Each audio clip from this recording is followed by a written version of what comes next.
Good morning, viewer. Your mission, should you decide to accept it, is to watch this review and determine for yourself whether or not you would like to see Mission Impossible Dead Reckoning Part 1 in theaters, assuming you haven't made up your mind yet. As always, should you or any member of your IM force be caught turning this video off, or not subscribing to the channel, or deciding to stop it halfway, whatever it may be, the Secretary will disavow any knowledge of your actions. This review will self-destruct in 5, 4.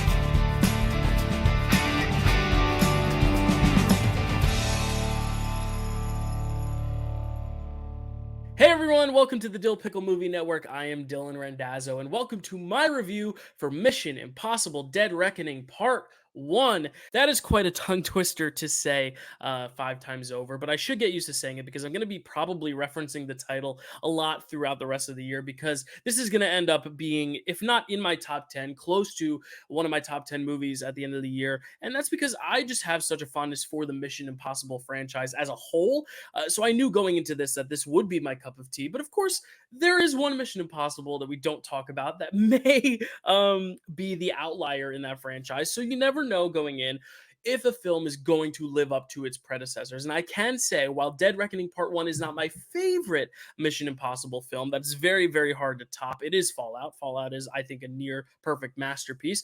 This is a very great Mission Impossible film, and just a really flat out fun, entertaining summer blockbuster. The Mission Impossible franchise started in the late 90s, but it actually spun off of a TV series that ran throughout the decades prior. And I think it's really interesting just to see where this franchise has grown to. I mean, you watch the original Mission Impossible, and everything is very low key, it's very thriller, suspense driven, and less action driven. And it makes for a really fascinating and amazing motion picture. I think it's a fantastic film.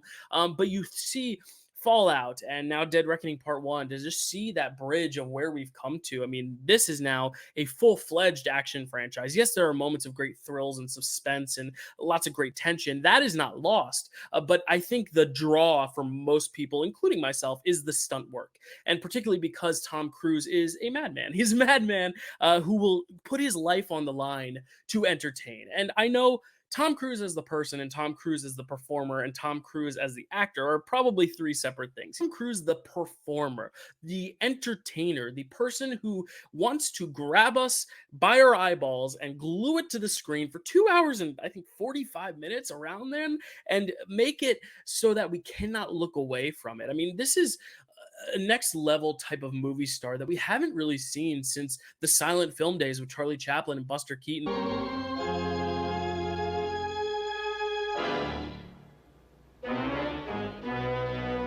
These actors who really didn't fake much, and even if they faked stuff, they themselves were putting themselves in the most danger a person can put themselves in, to the point of pushing the envelope. And I think Tom Cruise deserves a lot of credit for that. Despite what anyone thinks of him as a person, he is doing it like no other in Hollywood. There are very few actors willing to go to the lengths he goes to entertain an audience, and I really respect it. I mean, it's Tom Cruise and the Jackass guys are really the only ones I can think of right now that are literally putting their lives on the line for entertainment. And I'm sure there's other people as well, but it really does feel like every single stunt, every single set piece is not only fitting for the context of the story it's telling, it really fits the dramatic highs really well with the context of the story, but just on their own separately from a sheer craft standpoint, it's just so mesmerizing to see. And I wanted to get that out of the way first, because all my qualms with the film have nothing to do with the set pieces, because the set pieces are brilliant. You've seen the motorcycle thing on every trailer.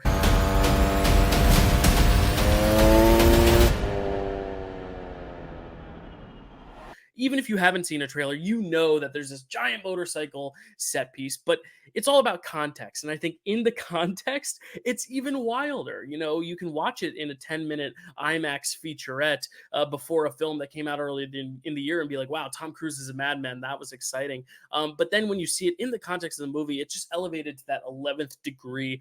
And I feel like that's the same with the last past Mission Impossible films, is that these stunts just keep one-upping the last films. And while I think Fallout has more stunts and more consistent stunts, and I think the story itself just like is stronger in general. I think the especially the final set piece with the motorcycle, but then going into this big train set piece, I think it may be, if not number one, definitely in the top three Mission Impossible set pieces that I've ever seen. Now, I haven't gotten into the actual story of the film itself, and that's because a lot of the Mission Impossible movies kind of follow the same template.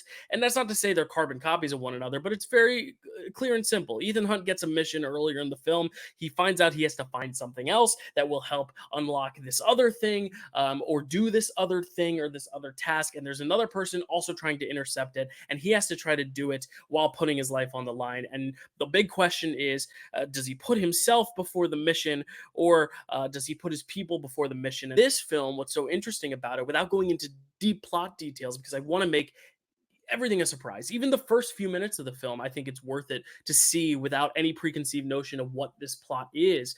But this is a different type of threat. It's not one singular mischievous bad guy that Ethan Hunt has to race against to get this thing. It's an entity. It is known as the entity. And what the entity is, I will not specify, but it really has to do with something topical that we're dealing with in our own world. And that is something that is beyond human, and something that is kind of in another realm, a different type of threat. I think you know where I'm going with this. And if you don't, I'm glad, because I want you to go in as open minded and blind to the film as possible. But it's really interesting that the foe introduced in this film is an entity more than a specific person. And there is a face that they put to the villainy in this film, but I think it's more about the concept of the villain rather than the villain itself. And I think that was a very interesting twist, especially given what's going on in our political climate, in our entertainment industry, in regards to a very similar topic.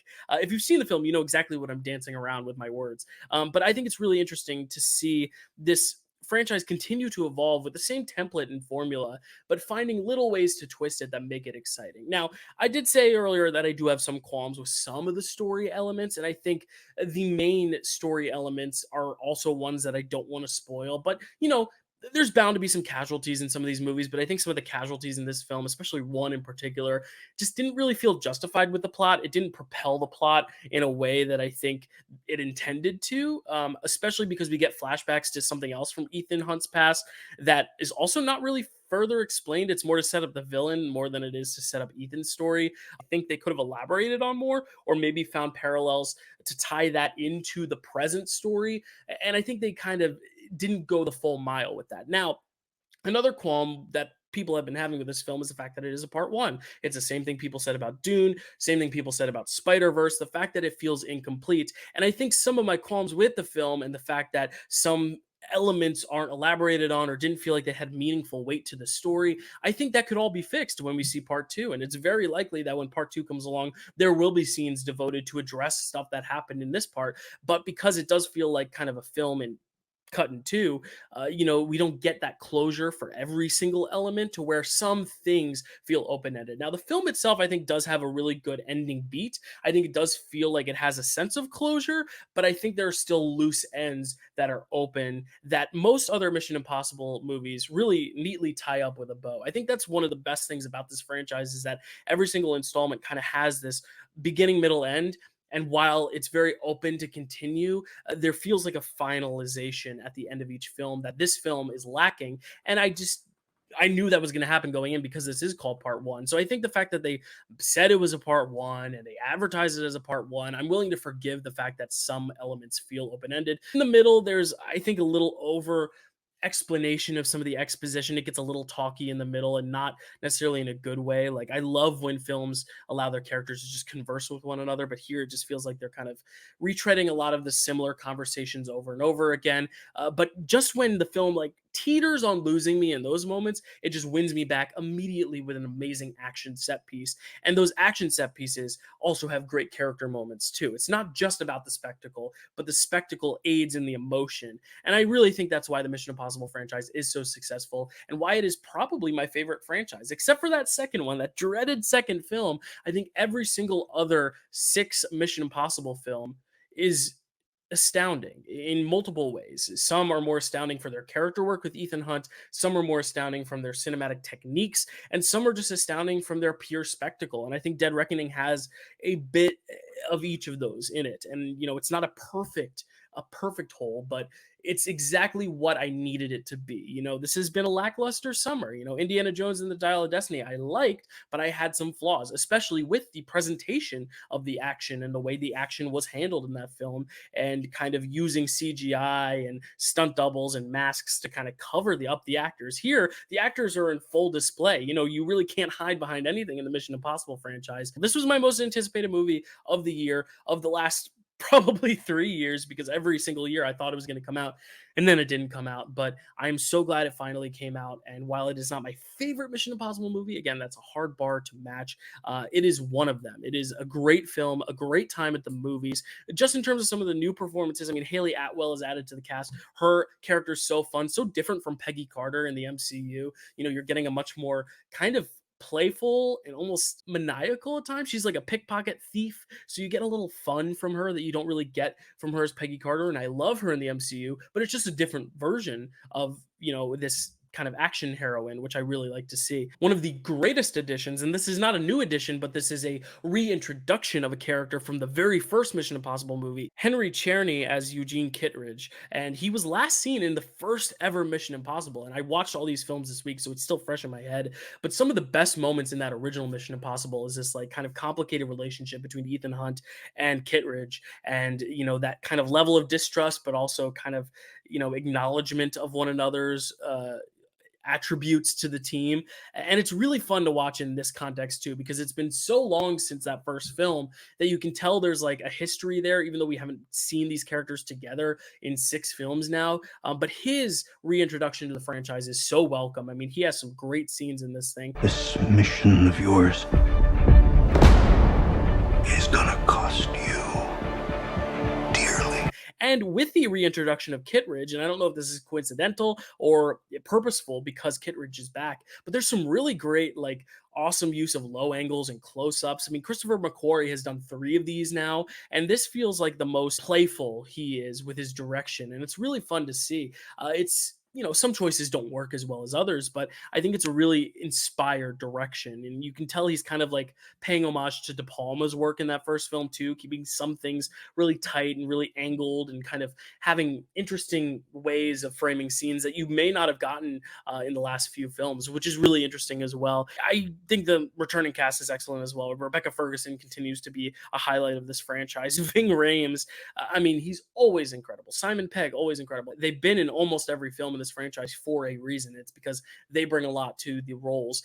Simon Pegg, he's a comedian, but he gets to have some real dramatic moments, especially in the first act. There's this really amazing airport sequence with a lot of twists and turns, multiple characters accomplishing different missions at once. It's actually my favorite scene of the movie, next to that amazing train set piece. But Simon Pegg in particular has an amazing moment in that where he has to kind of like answer a question to accomplish a task, and it leads him to kind of open this raw side of himself, which is really nice. And then Ving Rhames later in the film also has an incredible scene with Tom Cruise as Ethan Hunt, talking about, this idea of when we have to finally put the mission first. None of our lives can matter more than this mission. And I think there's some really great emotional dilemmas that go on here. So I think it's a nearly flawless film. There are just very, very few little things that maybe could have been tweaked. I don't think the writing is as good as some of the previous few films, but again, the set pieces deliver so much. And for a summer blockbuster,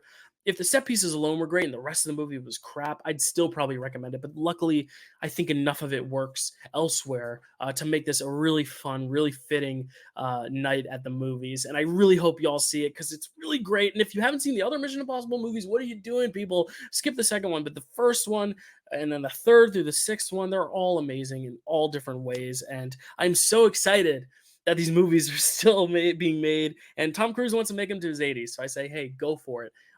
Because Harrison Ford's still making indie movies, right? So why not?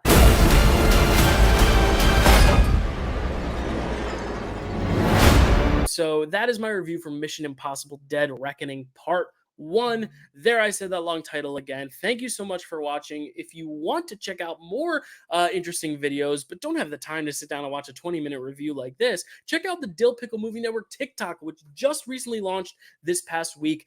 Myself and all the other co-hosts on the channel have been supplying some really great TikToks to try to just entertain it in a more short form series.